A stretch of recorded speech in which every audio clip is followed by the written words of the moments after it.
Parce que nous sommes les citoyens de demain et que nous trouvons que la diversité des cultures est une richesse, nous voulons construire un monde dans lequel les différences rassemblent. D'autres l'ont rêvé avant nous et pourtant certains ont vécu un cauchemar.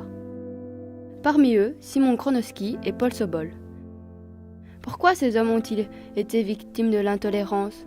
Nous avons tenté de trouver des réponses à travers ce travail de mémoire.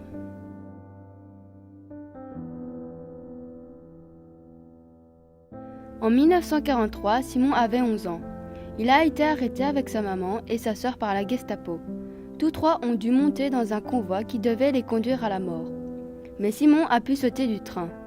75 ans plus tard, il nous raconte.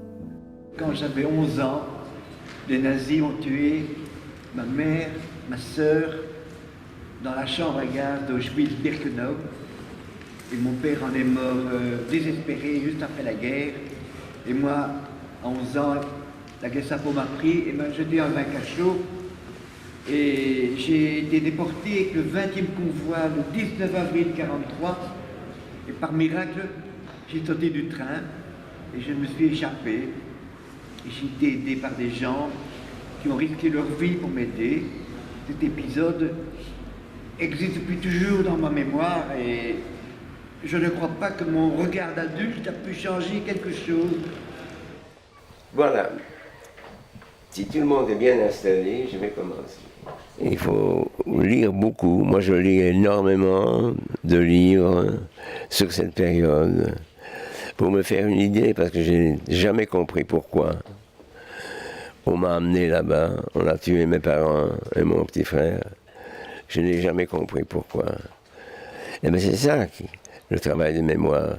Essayer de comprendre comment des gens comme vous et moi sont arrivés à tuer des gens comme vous et moi.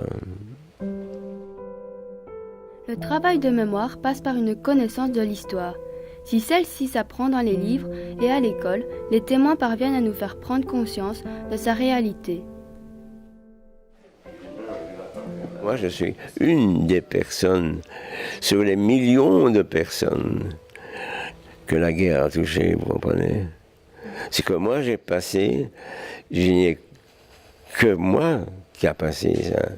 Oh oui, il y a des milliers de personnes qui sont passées dans les camps de concentration, et chacun a une histoire.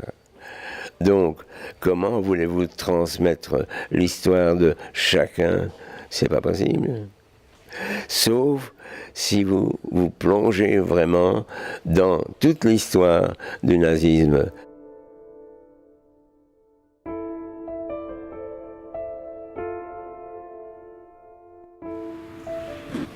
Mon histoire ne m'appartiendrait plus parce que je l'ai racontée, mais je peux la raconter 1000 fois. Ça reste mon histoire. Elle m'appartient, mais elle appartient au monde entier, mon histoire. Elle est universelle, mon histoire.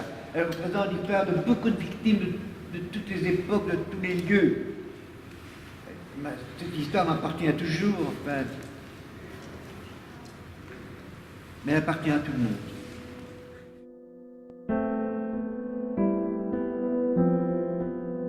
Ceux qui entendent un témoin deviennent témoins à leur tour.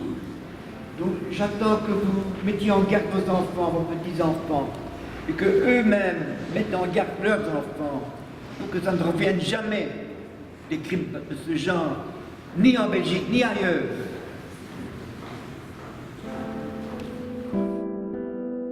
En nous livrant leurs témoignages, Simon et Paul nous passent le témoin afin que nous, et vous aussi, ne commettions pas les mêmes erreurs et que nous bâtissions notre monde avec ceux qui pensent ou pas comme nous, croient ou pas en un Dieu et aiment ceux qu'ils désirent aimer en toute liberté.